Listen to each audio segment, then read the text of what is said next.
是不是有很多人呢？童年时期都会从长辈那里听来一个两个惊悚或者诡异的故事呢？这里呢有些故事是代代流传至今，又或者呢是长辈的一些亲身经历。今天的故事呢也是一个网友的爷爷的亲身经历，在这里咱们称呼他王爷。故事呢是王爷年轻时候的事。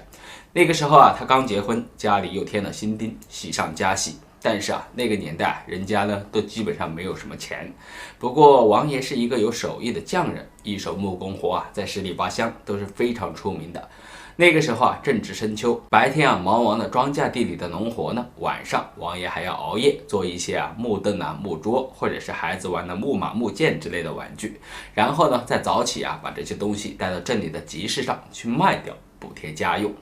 以前那个时候赶集的地点呢都不是固定的，今天在这个村，明天可能就到了另一个村。这村与村之间呢是有距离的，有可能很远，也有可能很近。刚好那天的集市呢就离他们的村子呢有些距离，于是王爷呢就提早起了个床，揣了几个烧饼呢就套上了骡车。车上装好货之后再用麻绳绑好，然后呢在车上挂上一盏煤油灯，就慢悠悠的出了门。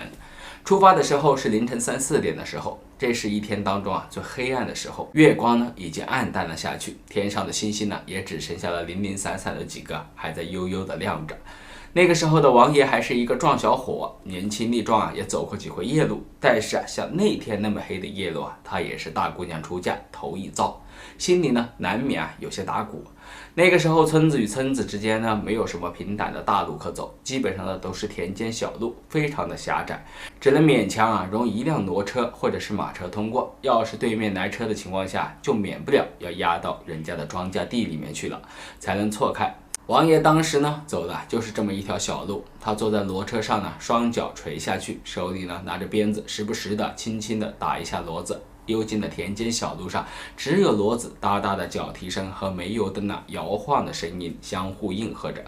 煤油灯呢只能照亮一小片地方，两侧呢是已经被收割过的麦田，光秃秃的，显得毫无生气。稍远一点的灯光呢是照不到了，只能看到一片隐约的轮廓。颠簸的路上，骡车不停地上下起伏着，王爷总觉得在黑暗里有什么东西正在悄悄地爬来爬去。一般深秋的凌晨非常的冷，再加上走在田间，湿度很大，露水呢都打湿了王爷的衣服，寒气透进衣服里冻得他骨头缝里都感觉冒着寒气。当时的环境呢是非常的瘆人，再加上温度很低，王爷心里渐渐的就有了些害怕，于是他下意识的嘟囔了一句：要是有个人头怒就好了。这俗话说人呢是怕什么就来什么。这话刚说完，前面的骡子突然就顿了一下，停下了脚步，然后呢虽然很快就启动了，但是王爷明显的感觉这骡子的速度慢了下来。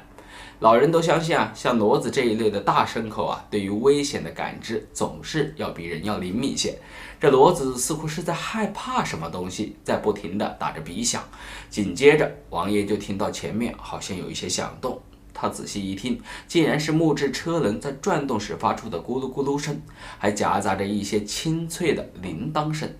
王爷直起腰往前一看，前面的路上不远处也亮着一盏灯，这灯光不知道为什么竟然悠悠的发着绿，看样子前面应该是一辆车在走，估计也和自己一样是想要赶早集的人。可是这路中间连一个拐弯的地方也没有，怎么刚才就没看到这辆车呢？当时王爷呢已经走到了还没来得及收割的2片麦田的中间，这风一吹麦浪滚滚，发出沙沙的声音，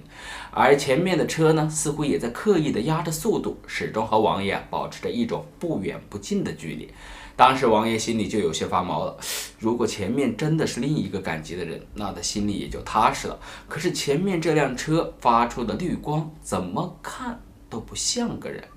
倒像是村里人常说的黄泉引路人，就是那种专门接死者入下面的马车。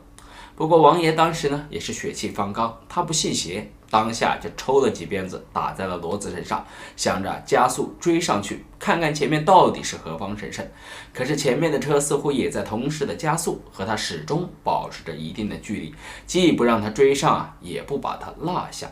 前面是一片黑暗，只有一盏发绿的灯光在空中飘着，除此之外看不见马车的样子。那一盏灯呢，就像是悬在半空中的鬼火一般，非常的瘆人。王爷想着这样下去也不是办法，他就站在了车上，朝着前面大喊了一声：“嘿，前面的兄弟你这是去哪呀？”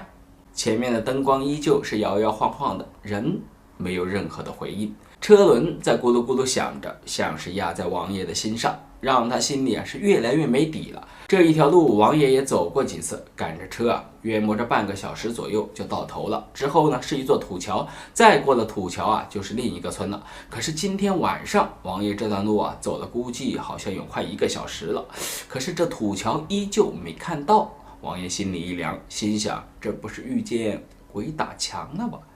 想到这里，前面的灯光突然亮了几分。王爷借着灯光隐约的看到前面的车上是一点货物也没有，而是坐满了人。那些个人在马车上相对而坐，一个个腰杆挺得笔直，可谁也不说话，就这么干坐着看着对面的人，看样子就像是办丧事时看见的纸人一样。王爷当时就被吓了一跳，可是前面的马车依旧是不紧不慢地赶着路，仿佛在刻意地堵着自己。王爷想，要是现在转身就跑，他又舍不得这一车货，不跑呢，又害怕自己再这么跟下去，恐怕就直接走到了阴间了。